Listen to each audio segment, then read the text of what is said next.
If you're scared to give up your old life, but you know you're meant for more, and no matter how many times you've tried to silence that voice and do something else, you keep picking it back up because you cannot not seek and you cannot not go for a life that's more, then this video is for you. My name's Alexandra, and everything in the Alex experience is simply my experience. I left home, which was Greece, when I was 18. I've actually been wanting to leave since I was 12. I didn't know what was within me at the time, and I didn't even know what I was seeking.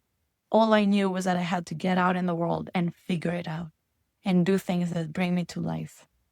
I studied psychology, and that didn't give me many answers about the nature of consciousness and how to help people and how to help myself and how to understand myself and all the things that I probably shouldn't have signed up for psychology in order to answer. But by the final year of my degree, the thing that it basically did was to stress me out enough in order to find meditation. And when I found meditation, I tapped into a sense of peace that I had no idea existed. And after that, it was impossible to continue life as I knew it. I spent almost a decade seeking, kind of like Ram does, going around people and asking them, do you know?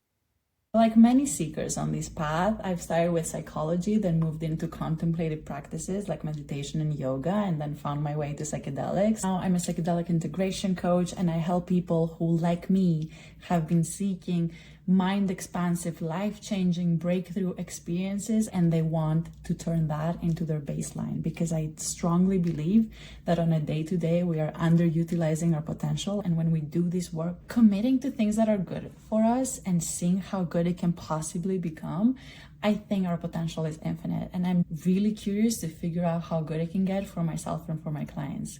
I honestly have nothing better to do. This whole channel and everything in the Alex experience is not to convince you that life is worth living. I hope you're already convinced. Otherwise, this is not the place for you. This is to help you sustain an incredible experience of being alive, not just have big experiences once or twice. And by all means, I hope you fall in love with life and experiences and people, and most importantly, yourself, as early as you can and as deeply and passionately as you can. And I'm here to test the hypothesis of when you commit to this and when you keep reawakening to the present moment and keep bringing forth what is within you and doing your best, whatever your best is every day, then you get to experience a life that is so good that you wish you could skip sleeping. Unpopular opinion. To be so excited to wake up in the morning that you cannot fall asleep at night, like a child that's their birthday the next day and they're like, I'm too excited to have all my friends over. That's how I hope your life is. And I think we all benefit from having happy people around us. So here's to fucking living. Now, let's start with why. To get here, you have to be willing to give up your old life for this new life. Many of the people that I coach, their lives don't suck. It's just that it can get better. And it often feels like, oh my gosh, I could not sacrifice everything I built for all these years in order to step into the unknown without a guarantee. And all I can say to that is, what are you really sacrificing? And what is really the cost of each alternative? So I want you to figure this out. Maybe grab a piece of paper and draw two paths. Draw two different paths of you doing what you've always done, and you can see where that will go. And then you trying something new. And you don't need to have the whole plan of how it's gonna turn out, the whole 5-year plan. You only need step one. There's a famous Rumi quote that says, as you walk the way appears. Something like that. I've left my home country just knowing that I had to go. I felt like I'm not vibing. They're pretty chill and I'm pretty fiery and other things in between, but I felt like I just need to get out there. When I completed my psychology degree in the UK, I was going to India for the first time because obviously I had an awakening meditation and that's where you go. I felt like that's probably the place to find out more about whatever that was, because I want more of that and less of whatever the fuck the rest of it was. So then when I was flying to India a month after my graduation, I was freaking out, you guys. I was having nightmares. For some reason, I thought that the immigration office would be ridiculously strict and they wouldn't allow me with my tourist visa, or I filled out the visa form wrong. And at the same time, I was breaking up with my boyfriend at the time. So even though sometimes I wished that I was not going to India because it felt like a lot of fear and a lot of anxiety to be with, but that willingness for growth was bigger than the fear. And when your willingness for growth is bigger than your fear, you move forward. Something my coach always says, when your dream is bigger than your fear, your dream wins. So thankfully I got on that plane, heartbroken and afraid, and I was crying the whole 7 hours through. And 3 weeks later, I was a different person. And I got over my boyfriend, which I thought would take months, if not years, to get over. Because when you meditate enough, and you come into the present moment again and again and again, you forget what thoughts were. And after having my heart and mind exploded by various teachers and mentors in this life, what I've learned is that 90% of healing, 90% of happiness, of peace, is coming back into the present moment. Which is why I talk about meditation a lot, because it works. And 10% is modalities and tools and approaches and things like that. So I need you to make a choice. Which life are you casting votes for? Where do you want to end up 50 years from now? I was unwilling to reach my deathbed and wonder what if. I was unwilling to spend my 20s knowing I have energy and fire within me and not try to at least see what can happen.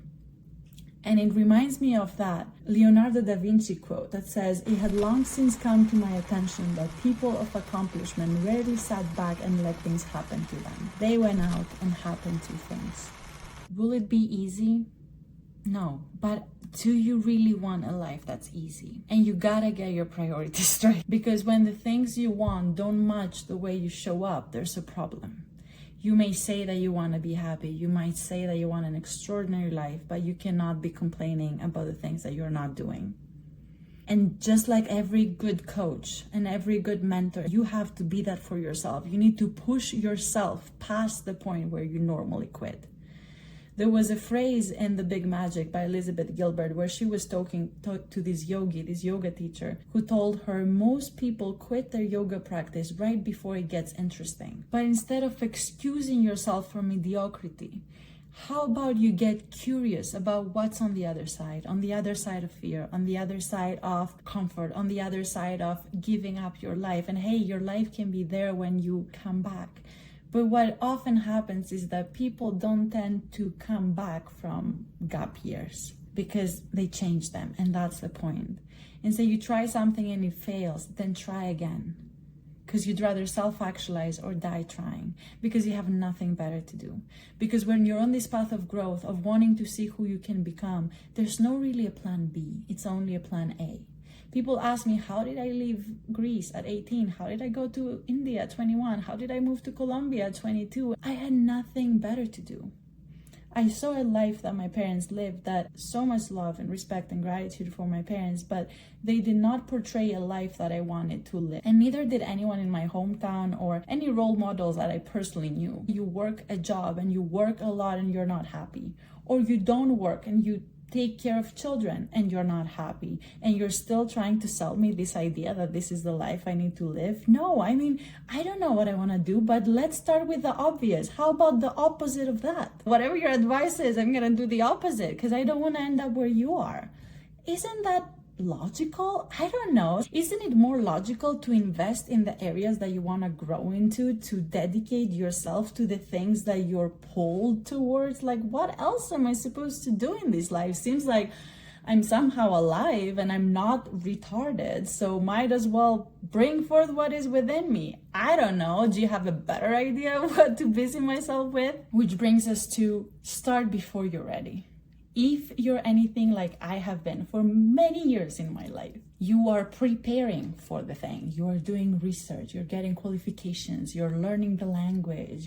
And I'm not just talking about traveling, it could be anything. An old friend of mine used to say, first I say yes, then I figure it out. You're gonna have to be willing to suck, and you're gonna have to fail, and to not know the language, and to be an imposter, and to be the least experienced person in the room. And this is the way. It's not in the way, it is the way. You cannot go from A to C without first going to B, but you have to be willing to get to B if you really want C. And I swear, this is a much more fulfilling life than lurking from the outside and looking and judging and being jealous over the things that you could be doing but choosing not to do, and calling them not having time, not having experience, not having prepared enough, not being qualified. Excuses are reasons, but not the reasons why you're not doing it. They're fear. And sometimes you have to do it with fear, and fear will actually only shrink when you collect evidence that you're doing it. You're becoming more and more confident and more qualified as you do it. So action is the cure-all, as Tony Robbins says. So stop preparing for it and stop trying to improve yourself before you show up to do whatever it is that you desperately want to do. Even if you don't clearly know what it is yet, you at least have a taste and it's been knocking on the door and you keep trying to silence it. But as Terence McKenna once said, if something is to be done, you will find yourself doing it. And I've been wanting to do this video for like 7 years, but hey, been doing loads on Instagram for the last few years. Might as well do this now here too, since perfectionism has shrunk, at least to an extent where I can put this out there. So what is it for you, and why are you playing small? Argue for your weaknesses and you get to keep them, right? There's this excerpt in The Big Magic when Elizabeth Gilbert talks about how fearful she was as a little girl, how even picking up the phone and answering the phone when it was ringing would freak her out. And she would constantly tell her mother how she couldn't do this and she couldn't do that. And at some point she had the realization, is this the battle I want to be fighting? Defending my weaknesses? If you actually crave to experience something different, to see who you can become, then please stop disturbing yourself and those around you, piling up excuses why you can't. These need to go. You're scared of uncertainty. Yes, call it as it is. And so you choose predictable unhappiness over leaping into the unknown. And there are no guarantees. There only is you choosing to spend more and more of your life feeling alive. So at some point I realized that I was actually more scared of what happened if I didn't try.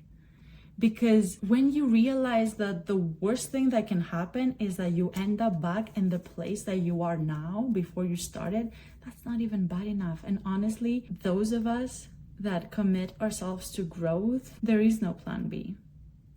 You might have had a psychedelic experience or a breathwork event or a life crisis that shook you. It was like a wake-up call, and now you realize, wait, what have I been busying myself with? And there is another way. And actually there might be more than one ways. And do I want to live the life I've always lived and complain about it? Or do I want to see what happens? I was at a Dr. Joe Dispenza retreat last week. And one of the things that he was saying was that, you go to the psychic to read your astrology chart or whatever, and you read the star signs and blame a planet 93 million miles away for your life. And you blame your parents, and you look at your trauma history, and you go to a numerologist and you do past life work, and sooner or later you're gonna have to get down to you. You are the common denominator in your life, and no one can do the work for you. No one can open your heart. No one can meditate for you. No one can eat healthy for you. No one can book that flight for you. It's only you with yourself. And I hate saying you against yourself, because that puts us in a lot of friction and battle. And what I've learned from Gabor Mate is that healing only happens when compassion is present. And I used to be very hard on myself for many years, but that's a different story for a different time. And when I found myself at the age of 21 in India for the first time outside of Europe, and I was heartbroken. I was in this gorgeous landscape in South India, in Kerala, and it looked like that photo that comes as the default desktop picture with a new laptop. It was this paradise looking place, and I was so sad and I was crying all the time. And that's when I realized that wherever you go, you take yourself with you. And after facilitating at a retreat earlier this year and looking at those people doing a lot of inner work and psychedelic work, and that's when it hit me once again, years later, that, hey, this work is about becoming your own best friend. Because whether you believe in heaven or hell or nirvana or whatever it is that you're trying to attain, you will be there by yourself. So might as well make that a really fun place to be. And I swear there's nothing like the relationship that you can cultivate with yourself and to feel good in being you and to actually enjoy it and want to get to know this person that you are deeper and deeper and deeper. There's a universe within that's in the psyche. And I spent birthday after birthday saying no to my friends because I'm like, you know what? I don't want to have conversations and be distracted by other people's information on this day. I just want to get to know myself. So I'll take some acid. So why would you meditate? Why would you eat healthy? Why would you do anything in life? Well, meditation feels like punishment until you tap into a sense of inner peace that feels so good you never want to open your eyes again. And you spend a lot of your life trying to replicate that experience. And it gets deeper. That's what I hardcorely believe in life. It always gets deeper and it always gets better when we commit to this path, to becoming more conscious than the unconscious programs that run our lives. And it takes a lot of awareness, a lot of energy to snap out of thoughts and fears. And sometimes, it's not as easy as snapping out. And this is not for those who want an easy life. Those are for people who want an extraordinary life. And they have to become extraordinary people who do extraordinary shit and overcome their own bullshit. Because that's the greatest battle you'll ever fight. And healthy habits and food and exercise and good quality sleep may feel daunting until you start looking at yourself differently because you belong to that club now. And it feels good.